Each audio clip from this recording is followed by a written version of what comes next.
So coming to the next part of the coordination compounds, we are having the first one is your valence bond theory. We have already done the Werner's theory, we have already done. Now valence bond, bond theory was proposed by Linus and Pauling, and it's also for that reason it's called as Pauling's theory. In certain book you may find it as Pauling's theory also, it is being said to be as. Here in this theory, the formation of a complex is a reaction between a Lewis base, that is a ligand, and a Lewis acid, that is a metal or a metal ion. It's very important, listen carefully. Here the formation of a complex, that is coordination compound, is being formed due to a reaction between a Lewis base, that is ligand, and a Lewis acid, that is metal or metal ion, resulting in the formation of the coordination compound, so to say. Now, there are certain postulates which I am going to discuss with you. The postulates. The first is that that is in the suitable that is in the what you can say this valence bond theory, that there is a suitable number of vacant orbitals must be present on the central metal atom for the formation of coordinate bonds with the suitable ligand orbitals. Alright, that is the central metal atom or ion provides a number of vacant orbitals. Alright, equal to its coordination number in order to accommodate the electrons donated by the ligands. Already I have told you in the beginning, the ligands acts as a Lewis base, that means they are the donor atoms, you know it also. Now each monodentate ligand donates a pair of electrons to the central metal atom or ion, so hence it forms a coordinate bond. So for that purpose, as said you already, it is being written there on the screen. You can see that is a suitable number of vacant orbitals must be present on the central metal atom.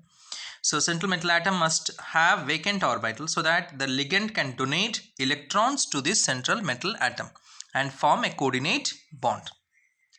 Now, second point is that depending on the total number of bonds to be formed, the central metal ion can use appropriate number of atomic orbitals, S, P or D for hybridization, yielding a set of equivalent orbitals called hybrid orbitals.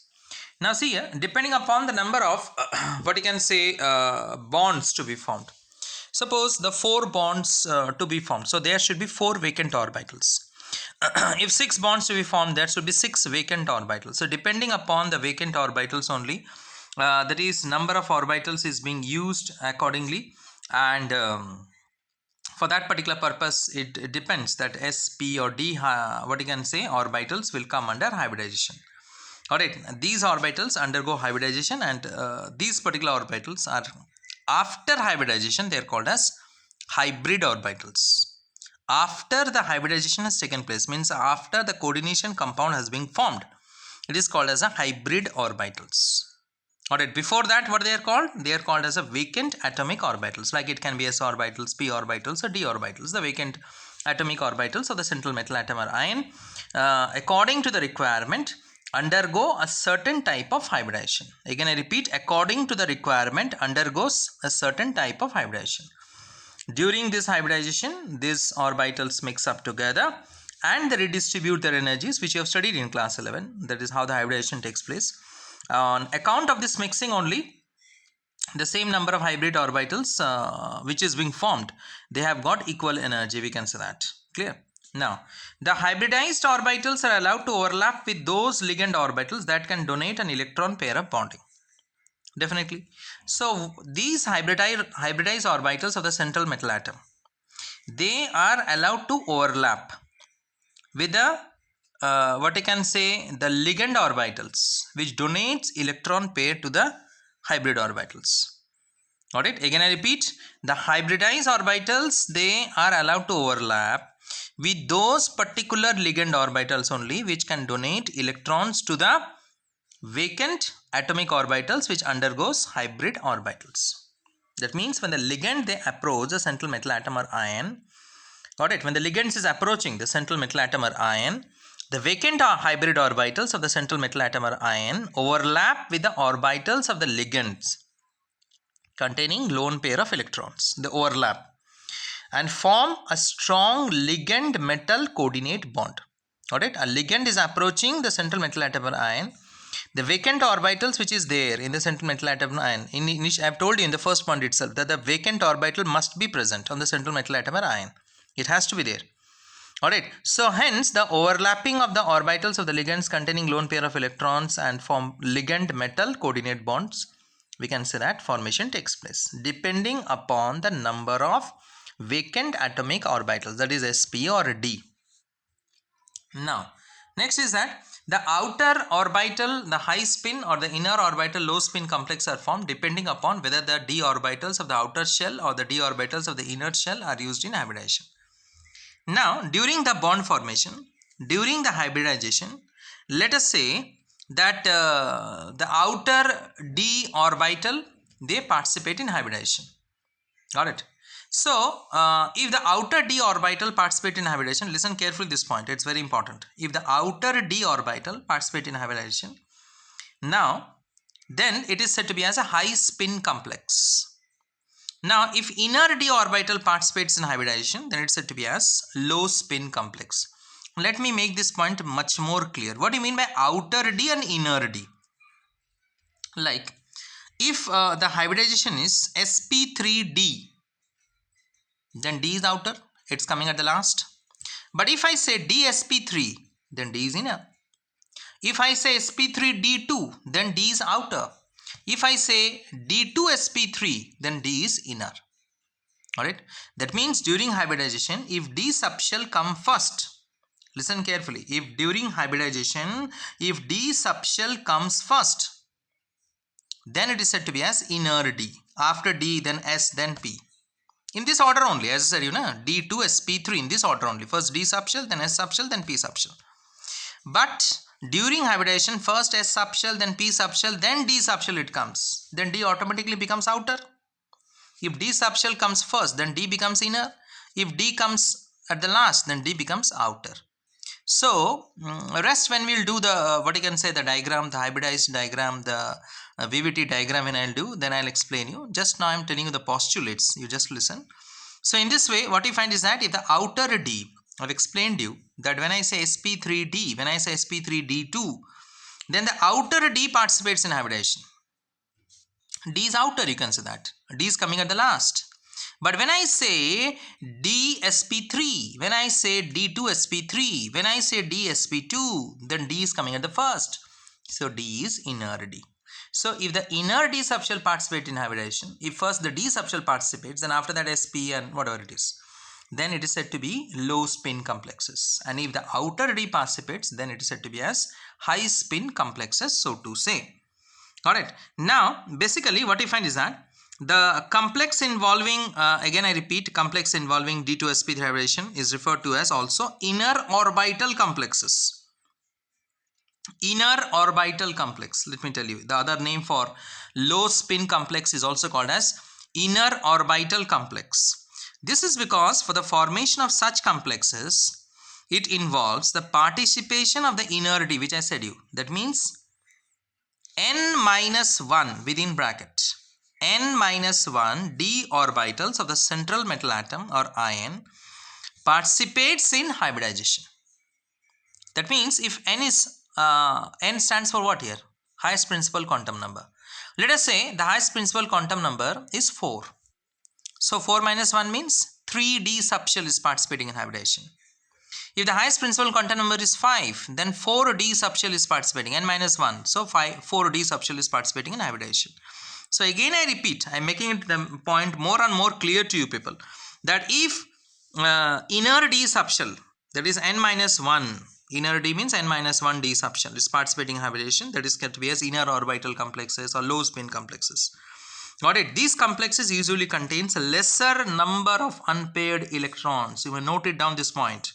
Why it is said to be as low spin? Because these complexes usually contains lesser number of unpaired electrons. Got it? Common examples is FeCN whole 6 4 minus, CONH3 whole 6 3 plus, PTNH3 whole 6 4 plus, CO means cobalt, CN whole 6 4 minus, etc. In this way, they come under inner orbital complex. Again I repeat, why it is inner orbital? Because these complexes usually contains lesser number of unpaired electrons and hence inner d subshell participates in hybridization. Now outer orbital complex means outer d, for example sp3d2 I already said you, sp3d I already said you, they are also said to be as outer d complex or high spin complexes. This is because they involve the participation of outer d orbitals. That is, in the previous case, in the inner orbital I said you n minus 1 d orbital. So here what will I say? Nd. Means if the highest principal quantum number is 4, then it will be 4d. If the highest principal quantum number is 5, then 5d orbitals of the central metal atom or ion, they participate during hybridization. They undergo in hybridization. So such complexes has comparatively higher number of unpaired electrons. In the previous case I said you lesser number of unpaired electrons. Here it has got a higher number of unpaired electrons. Listen carefully. Number of unpaired electrons is high. Alright, therefore they are said to be as high spin complexes, also known as spin free complexes, also said to be as. Example is FeH2O whole 6 2 plus, COF6, CO means cobalt, COF6 3 minus, CrH2O whole 6 2 plus, etc. We can say that these comes under what you can say, that is high spin complexes. These are the examples of. Now in addition to a sigma bond, there is also possibility of pi bond formation provided orbitals are available on the metal atom and the ligands. Yeah. Now during the what you can say the formation of this what you can say complexes with the help of valence bond theory, as I'm explaining you, that is it depends what you can say, that is sigma bond is formed or there is pi bond also. So if there is possibility of pi bond formation, that means if there are still after the formation of sigma bond, if there are still, because always you know first sigma bond is formed, then only the pi bond is being formed. Alright, first is sigma bond, then the pi bond. So if there is still unpaired electron left, then there is a formation of pi bond formation is taking place. But pi bond does not undergo hybridization, let me tell you. Pi bond never undergo hybridization. You read it in class 11. Sigma bond undergoes hybridization. Alright, so here the orbitals must be available on the central metal atom, and the ligands must have the pair of electrons to donate to that particular vacant orbitals. Understood? It must be orbital, first of all must be present vacant orbitals on the central metal atom, and the ligand also must be having lone pair, so that it can donate lone pair of electrons to the central metal atom and undergo the bond formation. Alright, now during let me add it something here. During complex formation, the Hund's rule of maximum multiplicity is strictly obeyed. That means when we are filling up the electrons, first the what you can say, the filling is taking place singly, then only the pairing is taking place. First the filling is taking place singly, means single electrons occupy the orbitals, then only the pairing is taking place. So this is according to the Hund's rule. Now let me add it here one point, listen very carefully. However, under the influence of strong ligands, the electrons may be forced to pair up against Hund's rule.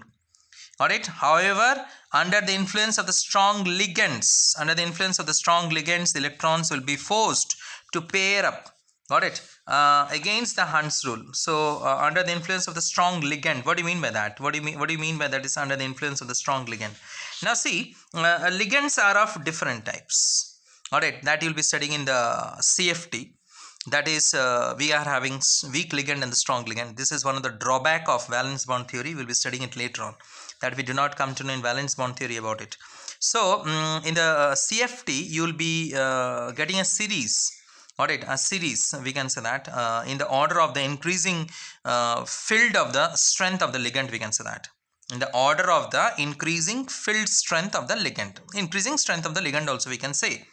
So in that case what you find is that first we get I minus. If I start with the increasing order, first is I minus, weak ligand, Br minus, weak ligand, SCN minus, then Cl minus, then we are having H2 minus, then F minus, then OH minus, then C2O4 2 minus, that is oxalate, then water, then NCS minus, then EDTA 4 minus, then ammonia, then En means ethylene diamine, then Cn minus, and the last is CO. So no doubt CO is a very strong ligand and I minus is a weak ligand. Generally we say that. That is what you can find is that after water, whatever the ligands are there, they are considered to be a strong ligand. After water, that is NCS minus, EDTA 4 minus, NH3, En, Cn minus and CO, they are considered to be as a strong ligand. And this series which I read it out to you, that is called as a spectrochemical series, which is being arranged in the increasing order of the ligand. So again I repeat what I said, that that is Hund's rule is strictly obeyed here. Hund's rule is strictly obeyed here while filling up the electrons in the vacant orbitals. Got it? But under the influence of the strong ligand, if some unpaired electrons is there, then the pairing will take place against the Hund's rule.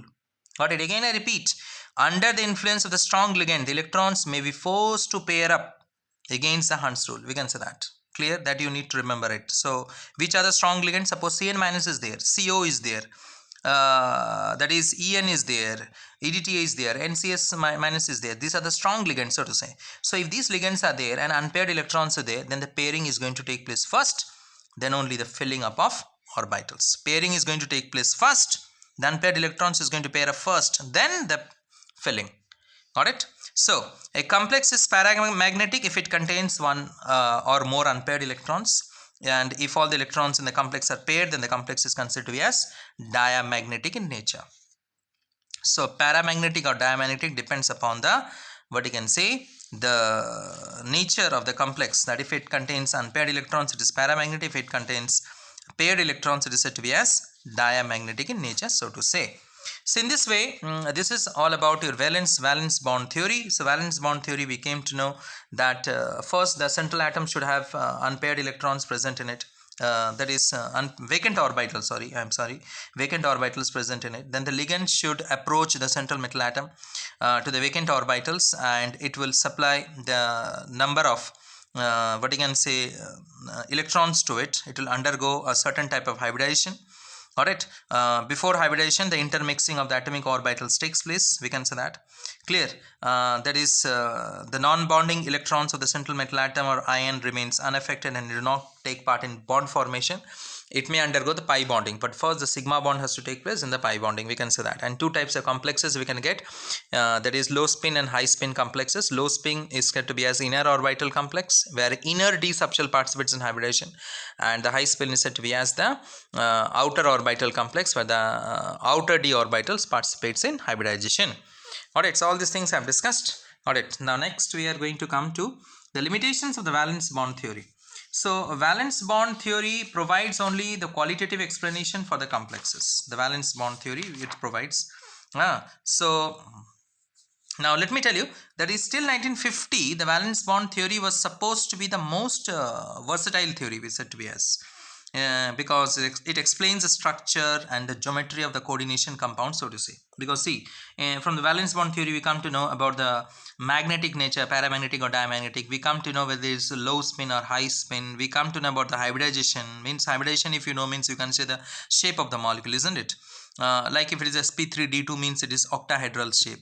Alright, if it is sp3d, that means you can say that the shape is nothing but trigonal bipyramidal. If it is dsp2 it is square planar. If it is sp3 tetrahedral. So already we have studied in class 11 about it. So we can say the geometry of the molecule also. Alright, so till 1950 this was being considered, but after that some limitations came up. So the limitations is that it provides only the qualitative explanation for the complexes. Qualitative, it's said to be as. That is, it does not provide the quantitative interpretation of the stability of the means whether it is being stable by the help of energy, how much energy is liberated given this, that. It does not explain anything about it. That is said to be as a quantitative part. That is known as a quantitative part. Alright, so that part valence bond theory does not deal. Alright, next, the theory fails to explain the optical absorption spectra and magnetic properties of the coordination compound. Yes, optical absorption spectra, from where we come to know the color of the complexes. The color. So we do not come to know from the valence bond theory about the color of the complexes. Different, you know, when d subshell is involved, you know, you have studied in periodic table, in the periodic properties. That's d basically the ions or the elements or the metals which belongs to d subshell, they are colored. So valence bond theory do not say anything about the color of the complexes. Definitely it is colored, so do not say anything about it. You have read it in isomerism also that many of the compounds are coming colored. We have studied in ionization isomerism, hydrate isomerism. Got it? In ligand isomerism we have studied, it is colored, but valence bond theory does not say anything about it. Got it? Now valence bond theory does not say that how we got low spin or high spin, just inner d outer d it says, but accordingly how the pairing is taking place, this, that, nothing, it does not explain. The theory does not give a quantitative interpretation of the thermodynamic or kinetic stability of the coordination compound. Already I said you, that it deals simply theoretically, practically does not. That means it does not say anything about the energy of the complex. So we cannot know the thermodynamic or the kinetic stability of the coordination compound. Alright, it does not provide exact explanation regarding a 4 coordination complex, that is whether it's tetrahedral or square planar. See, we know that if it is a 4 ligands are participating hybridization, 4 ligands, that is 4 ligands are participating means the coordination number is 4, we can say that. Alright, now what you find is that, so it can be sp3 or it can be dsp2. Alright, if it is sp3 tetrahedral and if it is dsp2 it is square planar. How do we know it will be tetrahedral or it will be square planar? It does not provide any exact explanation regarding this. Means after drawing only we come to know that whether it is tetrahedral or square planar, but before that we do not know anything about it. Alright, so it does not provide any further explanation.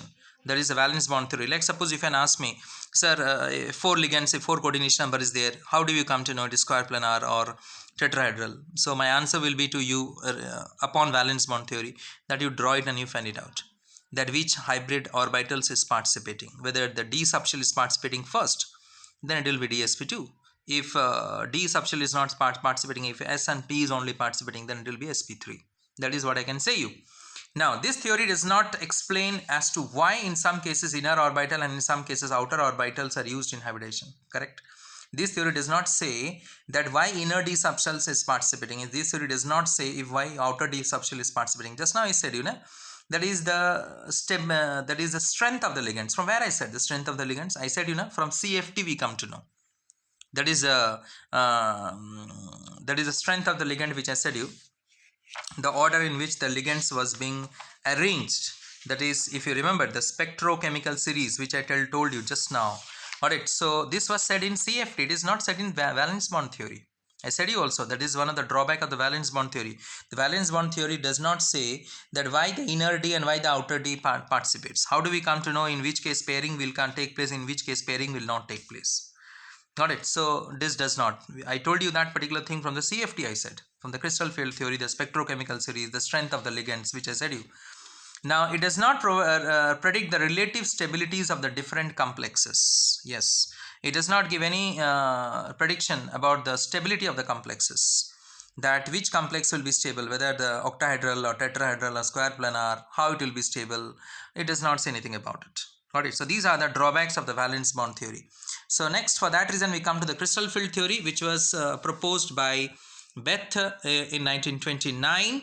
And the nature of bonding in ionic crystals, and this theory was later on applied by Scalp and Penny, got it, and also by Van Vleck, got it, Van Vleck, VANVLEC, got it, PENNY, Penny, and SCHLAPP, slap, we can say that. Clear? So these 3 persons, they explained it later on about the nature of the bonding in ionic crystals, because according to, let me tell you, the major drawback of the valence bond theory, which was pointed by the crystal field theory, is that the valence bond theory considers the coordination compound to be as a covalent compound, but the crystal field theory, the CFT, considered it is an ionic compound. Alright, the crystal field theory assumes that the interaction between the metal ion and the ligands is purely electrostatic, purely ionic. Alright, this is the first point. It is purely electrostatic. It is purely ionic. It is not a what you can say covalent. It is. So it says that when the ligand approaches a central metal atom or ion, the degenerate orbitals, which is in the d subshells, the 5 degenerate orbitals, alright, of the central metal atom, they become differential. That means they split up into 2. Alright, that's very important. They split up into 2. That is, one is your T2G and another is your EG. T2G means we have given a symbol for what you can say the planar, that is d orbitals. Planar is dxy, dyz and dxz, and the axial is your dx square y square and dz square. The together, instead of saying dx square y square dz square axial orbitals, so we have given a symbol EG, small e, subscript is small g. And instead of saying dxy, dyz, dxz and it is planar, we are giving a symbol there T2G, small t and 2G. small g, of course, it is the subscript which is being written. Again I repeat, T2g is the symbol given for the planar orbitals and the d orbitals, that is dxy, dyz and dxz, and eg is the symbol given for the axial orbitals dx square, y square and dz square. Got it? The reason I said you that they consider, that is the CFT consider that they are the point charges. Got it? These two are the point charges, the point groups, and the splitting takes place when the central metal atom approaches, when the ligands approaches a central metal atom. What is the degenerate orbitals? There is a d orbitals which have got 5 degenerate orbitals. Got it? Which I have discussed with you. It splits up into T2g and Eg. We can say that because these are the point charges. Again I repeat, it considers. So it is considering the formation of the coordination compound as purely electrostatic or ionic bond, we can say that. And splitting actually depends upon the geometry of the complexes. Alright, this depends upon. Now let us go to the postulates. The transition metal ion is surrounded by the ligands with the lone pair of electrons, and the complex is a combination of central ions surrounded by other ions or molecules or dipoles, that is ligands. So central metal atom is surrounded by the ligands, which is the point charges, we can say that, we can say. Now, and the combination of the ligands and the central metal atom forms your, what you can say, that is nothing but the complex. Now all types of ligands are regarded as point charges. Just now I said you, the interactions between the metal ion and the negative ends of the anion or ion dipoles is purely electrostatic. There is a bond between the metal and the ligand is considered 100% ionic. Metal ion is positively charged, ligands is negatively charged, because ligands, already I have said you in VVT, we are considering it as a, here it is point charges, but we know it is a Lewis base because it's donor atom. Alright, and as it is an accepting electrons, it is known as a Lewis acid. Which one? Metal atom is accepting electron, it is known as Lewis acid. So the bond between the ligands and the central metal atom is 100% ionic, it's purely electrostatic in nature. Now the next is that ligand surrounding the metal ion produces electric field, and this electric field influences the energy of the orbitals of the central metal ion, including particularly d orbitals, which just now I discussed with you, that when the ligands approaches the central metal atom or ion, so degenerate orbital splits up into T2g and Eg, that is planar and axial. Got it? And splitting depends upon the what you can say, it depends upon the geometry of the complexes, and here only two complexes we will be considering it, that is CFT, crystal field theory, considered two complexes. One is your octahedral complex, another is your tetrahedral complex. No other complexes it considers. So in the case of free metal ion, all the 5 d orbitals have the same energy. Such orbitals having the same energies are called degenerate orbitals.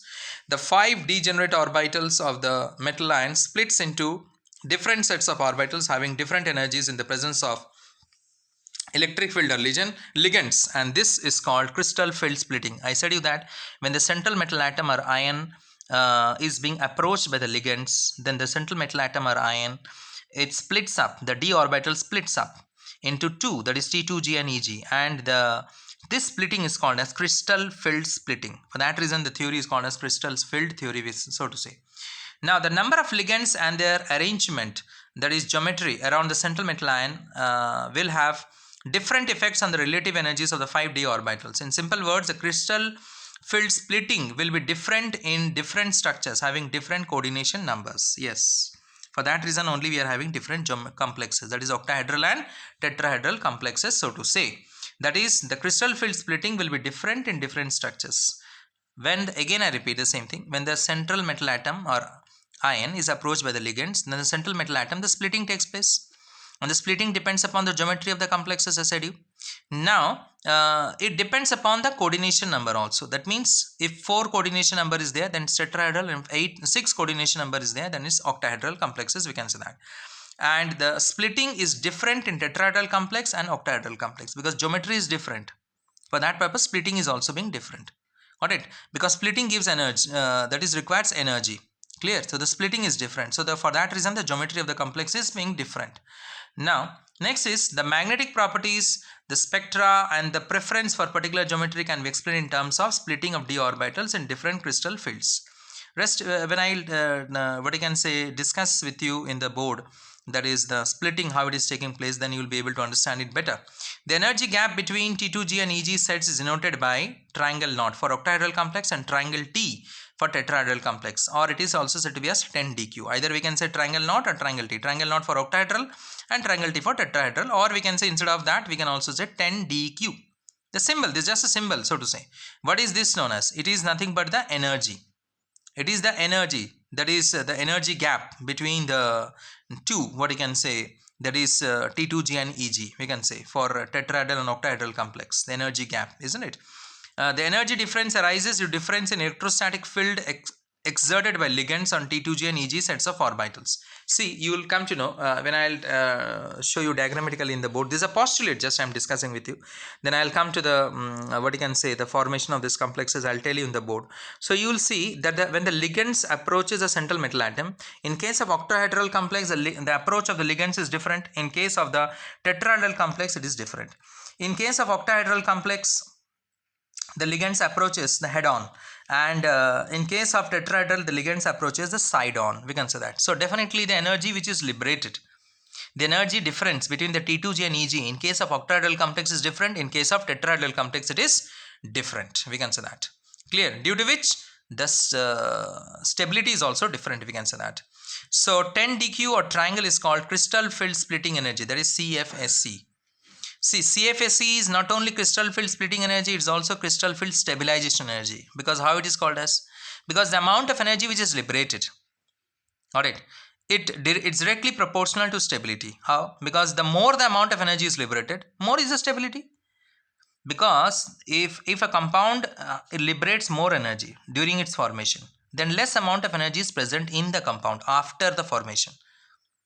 So if less is the energy which is present in the compound after formation, you know that energy is less, stability is more. For that reason, CFSE is both crystal field splitting energy as well as crystal field stabilization energy, we can say that. Got it? It is both, we can say. Got it? It is the amount of energy which is required to split the d orbitals, that is T2G and EG. It is also the amount of energy which is set to make the orbit, what you can say, the complex stable, we can say that. So it depends upon this energy, it directly relates to the stabilization also. In this energy directly relates to the splitting also, we can say that. Clear? So next, that is the nature of the ligand. Already I have said you about it in the valence bond theory. This is on a spectrochemical series, this particular series which I said you can see it there. In this particular series, I minus is the having the that is least strength, it is a weak ligand, and CO, PHEN, NO2 minus, SO3 minus, EN, NH3CN, all these are considered to be as a strong ligand, so to say. So I said you, after water, that is all these ligands are considered to be as a strong ligand. Before water, it is said to be as a weak ligand. But the drawbacks of the CFT is, this is a drawback, because CFT does not clarify us that up to what, it does not have a benchmark that up to what it will be a weak ligand, and beyond what it will be a strong ligand. CFT does not clarify this. This is one of the drawbacks of the CFT, let me say you. Got it? Clear? So this is all about your crystal field theory, so to say.